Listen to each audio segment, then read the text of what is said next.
Week 9 of the fantasy football season kicks off tonight on Thursday Night Football. The Baltimore Ravens at the Miami Dolphins. And in today's video, prior to kickoff, I'm going to help you guys set your lineup at the running back position. We are going to be breaking down my top 40 running back rankings and tiers for week number 9 of the 2025 fantasy football season. But before we could get into things, please make sure that if you are new to the channel, that you hit that subscribe button down below. So without further ado, let's get into my top 40 running back rankings and tiers for week number 9 of the 2025 fantasy football season. We begin with my must-start running back ones this week. My running backs 1 through 11, Jonathan Taylor, Christian McCaffrey, Bijan Robinson, Devon Achane, Jahmyr Gibbs, Derrick Henry, Kamani Vidal, Javonte Williams, Josh Jacobs, James Cook, as well as DeAndre Swift. Jonathan Taylor this week is going up against the Pittsburgh Steelers in Pittsburgh. On paper, this is the 20th best matchup for running backs, but whether this was the first or the 32nd best matchup for running backs, you are going to fire up Jonathan Taylor with supreme confidence. This is a guy that has finished as the running back number 1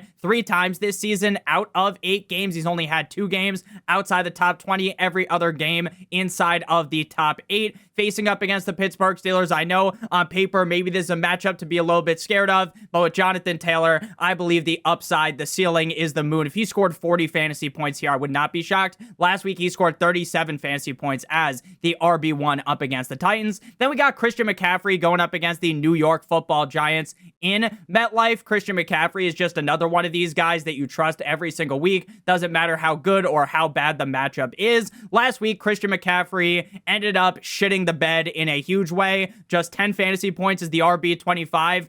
Anytime Christian McCaffrey doesn't score more than 20 fantasy points, it's like national news. The fact that he only scored 10 was very disappointing last week up against the Texans as the RB25 in PPR. But again, it's Christian McCaffrey. You just kind of brush that under the rug, right? You're not going to sit there all week and cry about it. You're not going to panic about it. In the 7th best matchup for running backs on a per game basis this week up against the Giants, he will get his lick back at number 3. We got Bijan Robinson of the Atlanta Falcons going up against the New England Patriots in New England. This is definitely a rough matchup for Bijan Robinson as the Patriots defense has been elite up against the run all season long. But if there ever was a guy that would be able to break through that, it would be a running back with the skill set of Bijan Robinson. Just like Christian McCaffrey, though, Bijan Robinson was a complete and utter unmitigated disaster last week as the RB36. The Dolphins defense, for the first time in what feels like forever, shout out to Anna and Elsa from Frozen, the Dolphins were able to stop the run.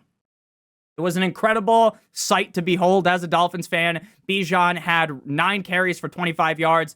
3 receptions on 3 targets for 23 yards. Tyler Algier did find the end zone. If that was Bijan, we wouldn't be complaining as much. Again, I understand that the matchup here is rough. This is the 28th best matchup for running backs on a per game basis, but you just simply are not sitting Bijan Robinson. Then we got Devon Achane going up against the Baltimore Ravens at home in Miami tonight on Thursday Night Football. Devon Achane has been a very consistent piece to your fantasy team, game in and game out. I really see no matchup here that would make me fret about him either. This is the 3rd best matchup for running backs on a per game basis. So with the Dolphins offense percolating last week, with the Dolphins offense flexing their muscles up against the Falcons, who are a very tough defense as a whole, where Achane finished as the RB7, where the Dolphins offense got transported back to 2023 and started playing like that. You gotta be all in on Achane this week. At number 5, we got Jahmyr Gibbs of the Detroit Lions going up against the cold like Minnesota Vikings at home in Detroit in terms of a matchup up against the Minnesota Vikings defense. This is the 21st best matchup for running backs. Jahmyr Gibbs has been a very reliable asset week in and week out for your fantasy team. Outside of a very down showing up against the Chiefs 2 weeks ago in week number 6, we have seen nothing short of excellence out of Jahmyr Gibbs this season. This is an offense that has the upside to score 40 plus points in any given game. I do expect them to be up big in this game. I think that JJ McCarthy is going to be on the struggle bus against this Lions defense. First game back from injury as well. Feels like a great game for Jahmyr Gibbs to rack up a bunch of garbage time points. Then we got Derrick Henry going up against the Miami Dolphins. Now, I understand that last week, the Dolphins ended up locking up Bijan Robinson and throwing away the key. This is still the 5th best matchup for running backs on a per game basis. Derrick Henry has looked better as of recently, running back 9. Last week up against the Bears, running back 13 in week 6 prior to their week 7 bye. So while this season has been very disgusting if you drafted Derrick Henry, right? He starts off the season on top of the world as the RB number 1, scoring close to 30 PPR points, and ever since then, it's kind of just been a slow down season, but over the last 2 games, he has picked it up. Lamar Jackson is going to be back. Action Jackson. I expect Derrick Henry to absolutely face fuck the Dolphins in this spot. I think that Derrick Henry has the upside to literally score 30 plus points in this game again. The Dolphins defense fluking out a big game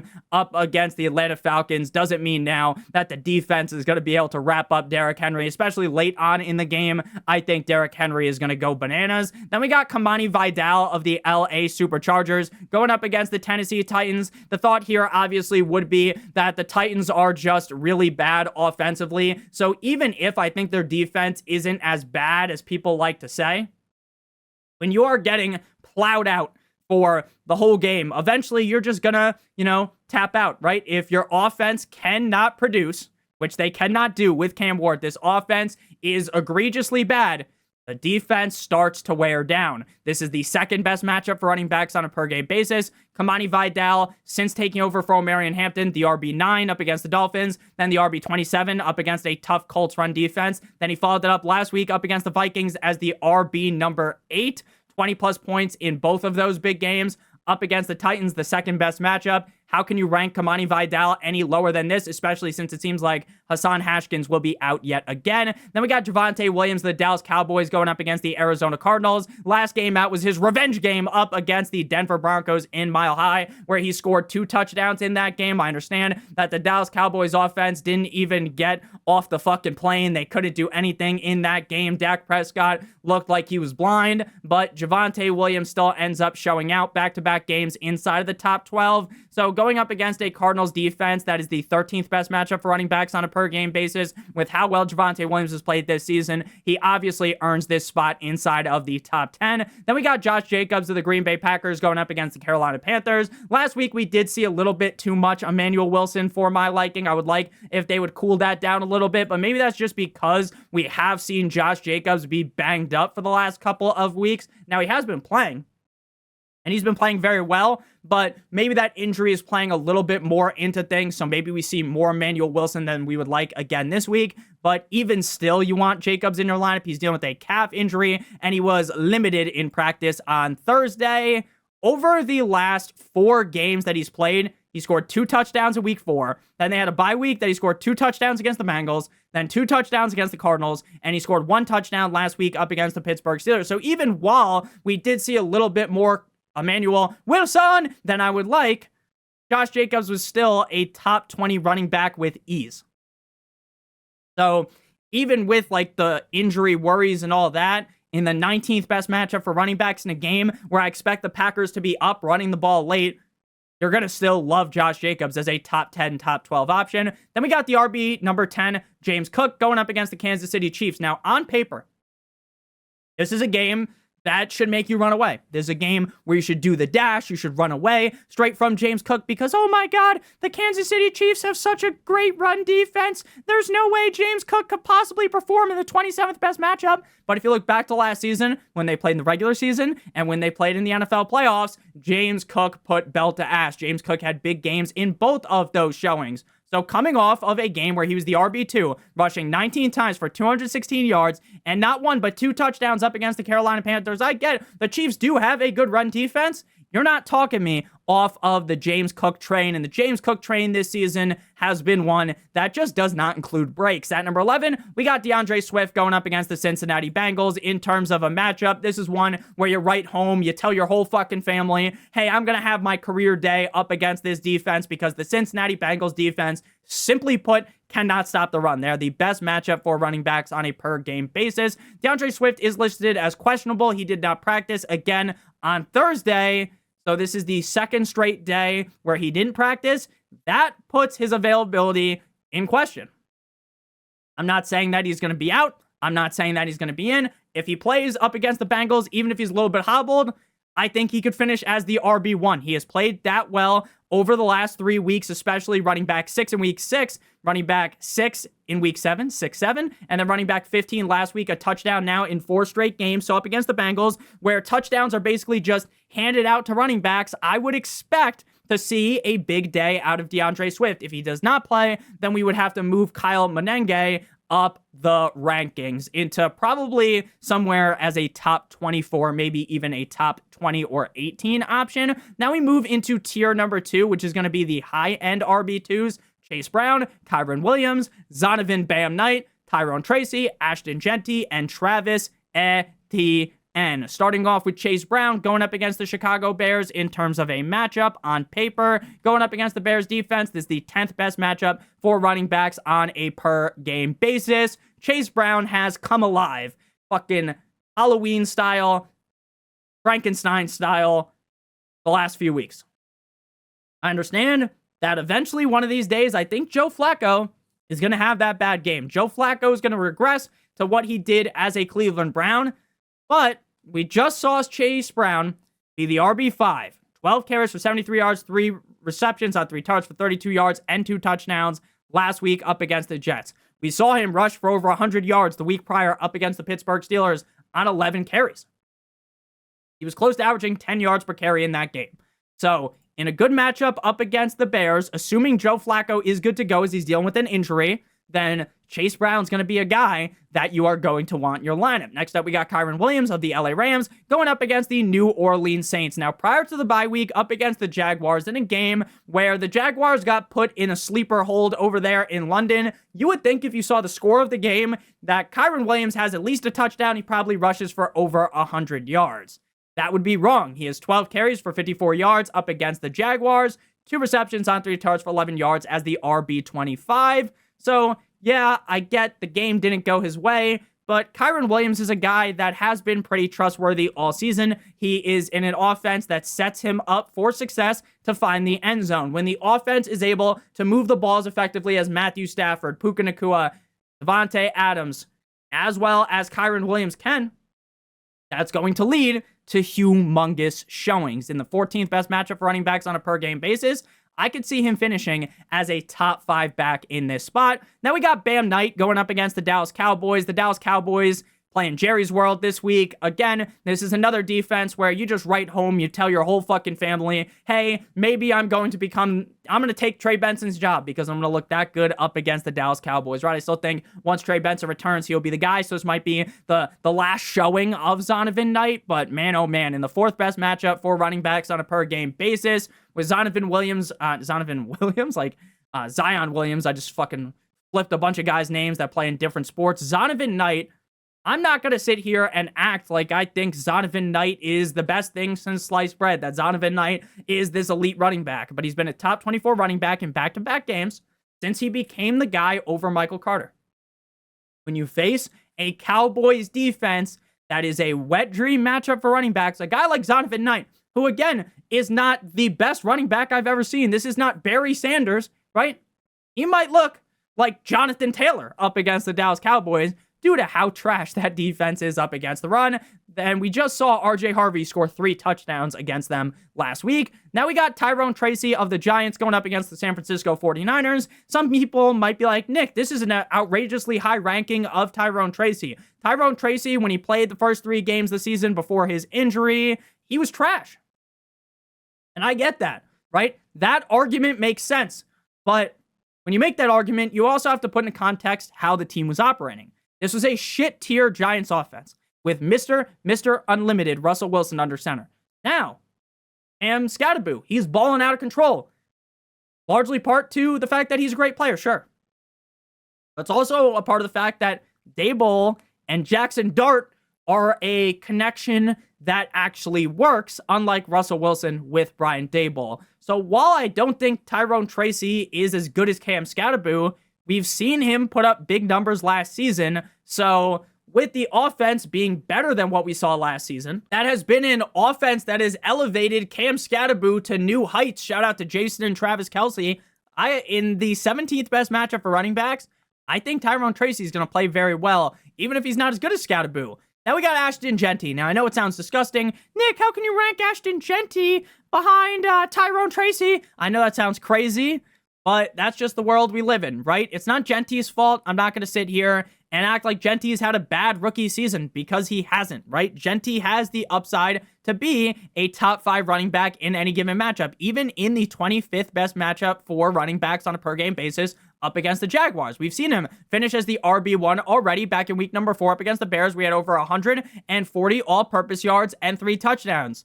But when the offense is as bad as the Raiders, you're not able to run the ball sometimes, right? Like up against the Chiefs, the guy had 7 total touches. Genty's a guy that you want getting 20 plus touches week in and week out. So maybe the Jaguars are just incompetent with the fact that they've been spiraling out of control. And maybe this is a game that Geno Smith's bum ass can keep them in. Sure, that is plausible.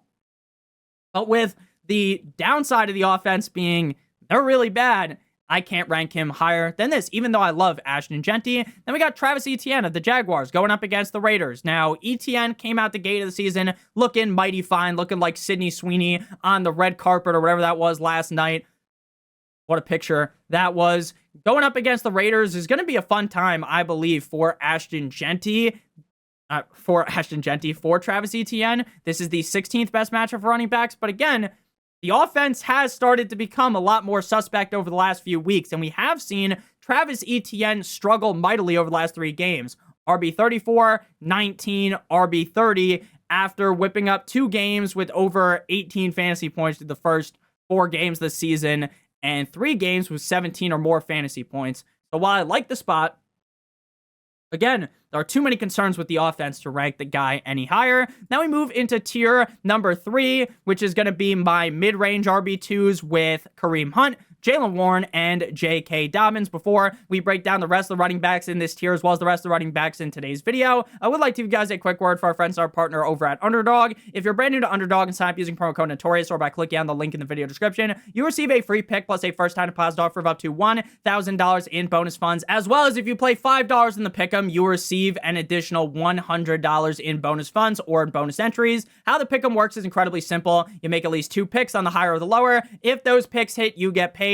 If you make multiple other picks, then the payout will be higher. But obviously, all those picks need to hit, so make sure you guys do check that out. Promo code Notorious or by clicking on the link in the video description. So no Isaiah Pacheco seemingly means that Kareem Hunt should see a lot of work in this game up against a Bills defense that has been fruitful up against running backs, the 6th best matchup for running backs. The reason why I'm not going to bang the drum harder and rank him as a high-end RB2 or even as an RB1, even though I think his upside is that high, he was the RB13 last week, scoring 2 touchdowns, is because I don't know exactly how they are going to deploy Kareem Hunt and Brashard Smith together.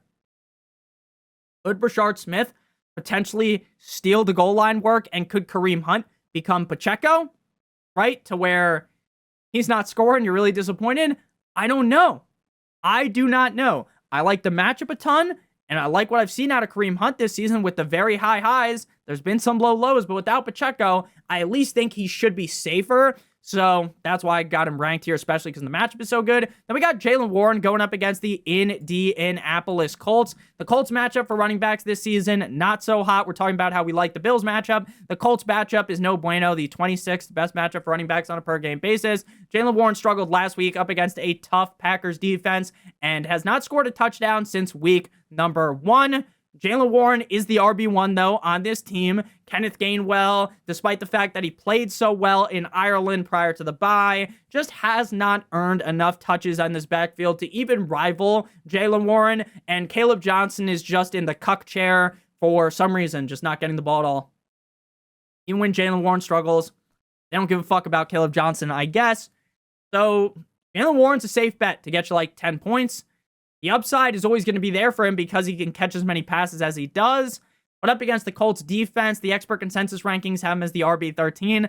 I think that's a little bit too sweet, in my opinion. Then we got J.K. Dobbins going up against the Houston Texans. And last week was the kind of game where you are just getting blue balls by J.K. Dobbins, right? They beat the brakes off the Dallas Cowboys. They are just punching them while they are unconscious. A vicious KO. You see this in the UFC where like Herb Dean's halfway across the cage and there's just a guy getting his fucking CTE beat into him, and Herb Dean's a little too slow to get over there, and the guy takes like 10 blows to the face while he's already out. That's what happened last week. That's what the Denver Broncos did to the Cowboys. And J.K. Dobbins was 15 of 111. The Problem was, RJ Harvey scored not 1, not 2, but 3 touchdowns in that game. Now, I don't think RJ Harvey's going to do that again. I think that was just kind of how the matchup went. I think J.K. Dobbins should get back as becoming a guy that's just a reliable mid-range running back too. I'm not sure if his upside is much higher than that though. He does get a majority of the snaps. So again, I don't think RJ Harvey's going to take his job, but I do still think that this is a team that J.K. Dobbins just isn't, the team's good, but J.K. Dobbins isn't that great of a running back to where he's going to be on top of the mountain consistently as like a top 12 guy. He's more of like the RB, 15 through 20 most weeks that you feel good about. This matchup, not the best, 24th best on paper for running backs. We just saw Christian McCaffrey get locked up by the Houston Texans, but I still do believe heavily in the safety of J.K. Dobbins. Now we move to tier number 4. My running backs 21 through 24, the low-end RB number 2s for week number 9. Make sure you guys do hit that subscribe button down below if you have enjoyed. We got Rico Dowdle, David Montgomery, Ramondre Stevenson, Woody Marks. Throughout the week, we have heard multiple things about this backfield from head coach Dave Canales. We have heard, at least based on my interpretation from what he said, like he writes, like I said in the running back start sit video, what you're reading is like the fucking Riddler talking, right? It's just deceptive. It's confusing. It seems to indicate that Rico is going to see more work.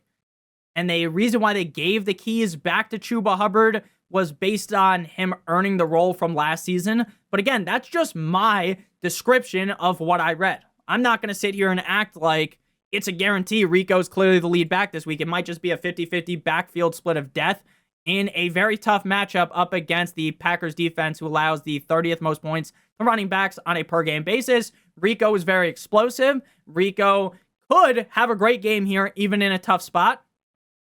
Bryce Young coming back, maybe the offense gets jump-started a little bit, but how can you rank him any higher than this, knowing what we know about the backfield? Then we got David Montgomery going up against the Minnesota Vikings. Now, David Montgomery last season was just like the definition of safety. It was like wrapping 5,000 condoms around your fantasy team, right? It was as safe as it gets, even though in real life, using more than one condom is not very safe at all, but you get what I'm saying, right? David Montgomery was this knife-safe today, Junior, a nice safe asset weekly. This year, he's all over the place. RB 31, 24, 2, 65, 10, 30, 36. He's not even getting a reliable 10 points for you every single week. They should be up, though, up against the Vikings. They should be able to run the ball late in the 21st best matchup. So you should see a bunch of Jahmyr Gibbs and David Montgomery late when they're laying the smackdown brother Hulkamaniac on the Vikings defense. So he should be fine. Then we move to Ramondre Stevenson going up against the Atlanta Falcons. I talk about Ramondre Stevenson every single week, and I say the exact same thing. Ramondre Stevenson is not good. He's not. But he gets a lot of touches, and Mike Vrabel believes he's very good. Mike Vrabel thinks Ramondre Stevenson is Jonathan Taylor. That is the only explanation for what is happening. Because despite his woes in this offense, despite the constant butterfingers like he was going out on Halloween, right? Despite the fact that he's fumbling the ball left and right, the team still pushes him. Now, there are reports that the team is rumored to trade for a running back next week. The deadline is on Tuesday. We'll see what happens there. If they trade for a running back, Travion Henderson, who's already sleeping with the fishes, is going to be even deeper down in the ocean, chilling with fucking Nemo and Dory. And Ramondre's value would go kaputs, probably.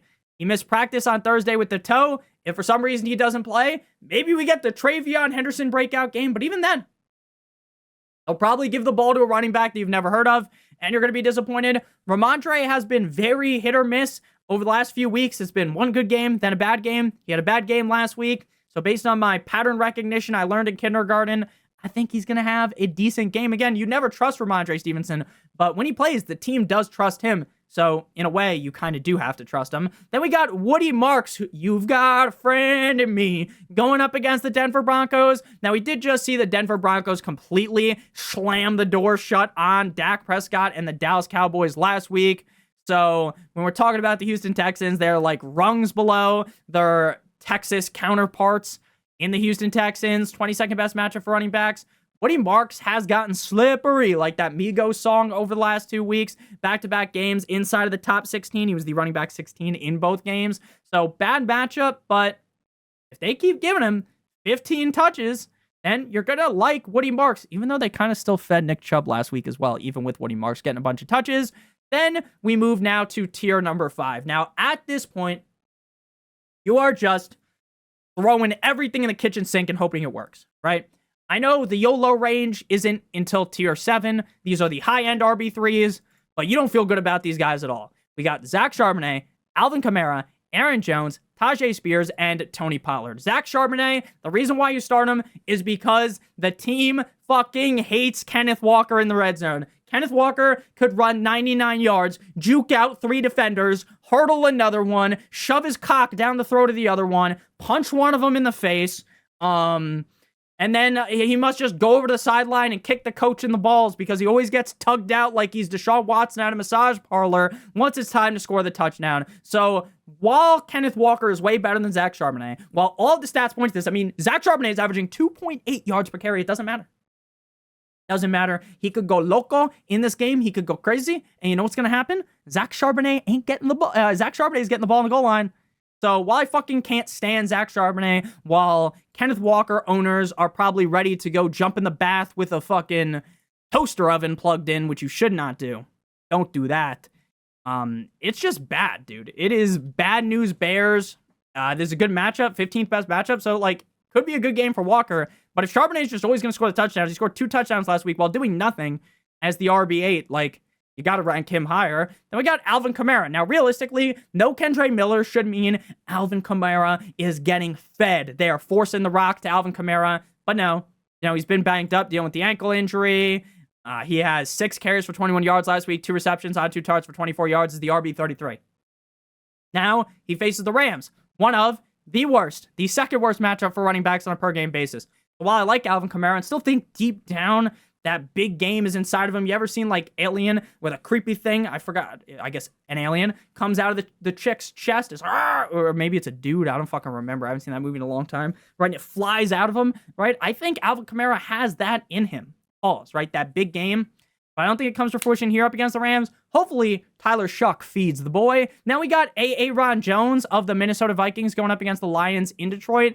I think they are going to be getting ass blasted here. There's a rough matchup, 29th best matchup, but Aaron Jones appears to be the guy on paper over Jordan, the numbers Mason. What do they mean? Which just makes me rank him higher. Then we got Tajay Spears and Tony Pollard. These guys should see a similar amount of usage, a similar amount of touches, but Tajay Spears just appears from, the eye test, have a little bit more of the burst, a little bit more of the speed, a little bit more of the big play upside, which just makes me like him more. He scored, he was the RB12 last week, 17 PPR points. He scored a touchdown up against the Colts. Now he gets to go up against the Chargers, who are a much better matchup, the 18th best matchup compared to the Colts. But Tony Pollard's still going to be there, and Tony Pollard could just as easily score as well. But based on the reliability rating when they're both together, you would trust Tajay Spears more. Now we move to tier number 6, which is going to be the mid-range RB3s with Brashard Smith, Kenneth Walker, JCM, and Jordan Mason. Back in week number 7, Brashard Smith had a great game up against the Raiders. He had 14 carries for 39 yards, 5 receptions on 5 targets for 42 yards as the RB14. That was in garbage time, basically, when Minshew was in the game, but he still looked good. He's got a great matchup up against the Bills. Again, if I felt more confident about how much usage he would get, we'd talk about more, but I don't think anyone, even if they went out and told us, even if McDermott told, not McDermott, he's the Bills coach, even if fat man Andy Reid broke through the wall like the Kool-Aid man, Big Red, and told us, Brashard Smith's going to see this amount of work, I don't even know if I would trust him, so Brashard Smith, really, really risky in my opinion. Then we got Kenneth Walker again. Why the fuck would I start Kenneth Walker? We talked about this. I don't know if he was the guy that I used as this example. But it's like that J. Cole song, right? Fool me one time, shame on you. Fool me twice, can't put the blame on you. Fool me 3 times, fuck the peace sign. Load the chopper, let it rain on you, right? Kenneth Walker has fooled us a million times, right? It's like, playing Kenneth Walker is basically like when they take off the mask off someone in Scooby-Doo and they act like they're shocked, even though they knew who it was the whole time, right? When Kenneth Walker fucks your fantasy team in the ass, you shouldn't act surprised. You shouldn't be like, wow, I can't believe Kenneth Walker fucked me in the ass again, because you know what is going to happen. You know what Zach Charbonnet is going to do. You know what's going to happen, so don't act surprised. Don't fucking put him in your lineup. I don't understand why he's ranked the running back 23 in expert consensus rankings on Fantasy Pros. Who are these fucking experts that think this? It makes no sense. It makes no sense. How does that make any sense to anyone? Someone tell me. Someone in the comment section, tell me why you would rank Kenneth Walker as the RB23. Nick, the matchup against the Commanders is good. I know it's good, but it doesn't fucking matter if he's not going to get the goal line touches. He hasn't scored a touchdown since week 3. It's almost week 10. It's week 9. It's almost fucking, it's Halloween tomorrow. This motherfucker hasn't scored since, do you remember September, right? He hasn't scored in so long. And yet people are going to be like, Nick, should I start Kenneth Walker? And I get why. It sucks. The guy, you drafted him highly and he fucked you. But how can you possibly like starting him? Then we got JCM. Speaking of fucking you, that's what JCM has been doing. He had a great game up against the Chargers. It's the RB5 back in week 5. It's week 9. And since then, he hasn't even scored more than 6 fantasy points. But, Nick, don't you think Bill's good? I do think he's good. But what the fuck does it matter if he doesn't produce? 23rd best matchup for running backs on per game basis. Again, you don't want to start any of these guys. You don't want to be starting him. Jordan Mason. I like Jordan Mason. I will give him a lot of credit. I think he's a good player. But with Aaron Jones back, what's the upside? Now we move to tier number 7. The YOLO running backs. The low end RB3s. Chuba Hubbard. I think Chuba Hubbard's job has been stripped from him. But I say I think for a reason, because I don't know for sure. That's enough to get him ranked this high. Then we got RJ Harvey. Scored 3 touchdowns last week. Looked good. More than likely, though, this is just a repeat of what we saw in week 4. We're up against the Bengals. He scores a touchdown. He's the RB12. Everyone's getting down their knees. 9,000 special. Fucking chortling the balls on RJ Harvey. And then you know what he does after that? 6 fantasy points, 7 fantasy points, and 7 fantasy points. What do you think's going to happen again? I don't know, Jim. I think it's going to not go well. Then we move to Samaje Perine. Samaje Perine, 9 carries, 94 yards, 1 reception, 6 receiving yards, 1 touchdown against the Jets. Round of applause. Congratulations. Great matchup up against the Bears. So, you know what? Maybe he rips off another touchdown again, but he's probably going to get his 6 touches, get 30 yards, and score 4 fantasy points, right?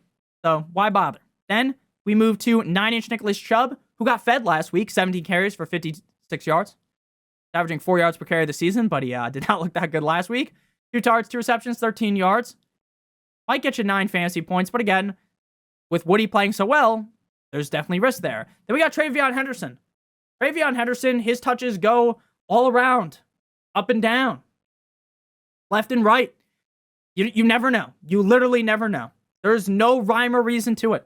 Ramondre Stevenson could literally go out there and fumble the ball 7 times, and I swear to you, Travion Henderson still won't get more than 10 carries. Then we move to Tyler Algier. Last week, I said, you know what? If you're in a pickle, it's the bye-apocalypse, 6 teams on bye. Go ahead and play Tyler Algier if you have to. And then the Dolphins' defense turned into the 85 Bears. But he scored a touchdown, so it was okay. But the Patriots matchup is brutal. Then we got Ollie Gordon. Are the Dolphins back? Are the Dolphins back? We'll see tonight. Are they back up against the Ravens? Can they figure it out? Can they crack the fucking code? Can Mike McDaniel figure it out again? And we got to win. I don't think so. I think we're to lose. And I don't think Ollie Gordon's going to do as good as he did last week because he scored. But if the Dolphins offense looks like last week, which looked like the 2023 version of themselves, where if you remember, Devon Achane, Raheem Mostert, both very good, maybe it's Ollie Gordon season. We shall see. We shall see. I don't think so. I don't think so, but I hope it is. I really hope it is, because as a Dolphins fan, watching your team be this bad every single week is like destroying my brain. Like, it was just hurting me mentally. Like, it sucked. And I get like, Nick, the Dolphins are just a small part of, it doesn't really matter. It does, right? Because maybe to you it doesn't matter, right? But to me it does, right? I've loved the Dolphins ever since I was a kid. And it's fine if you don't care as much about your team. You love fantasy. I love fantasy too. But, I do care a lot about the Dolphins, especially because if the Dolphins lose, there's just all these people that like just come after me, right? Oh, Nick, the Dolphins suck, you fucking idiot. Right? As if I control the team, right? As if I'm the GM. Because if I was the GM, unlike that dumb fuck Chris Greer, maybe we'd actually have a chance to win a playoff game for once in my life. So thank you guys all so much for watching. If you didn't enjoy today's video, uppercut that subscribe button like it owes you some money. Hit that left hook. Yeah, I love you guys so much. Check out one of the videos on the screen if you haven't seen it already. Have a great one. As always, goodbye.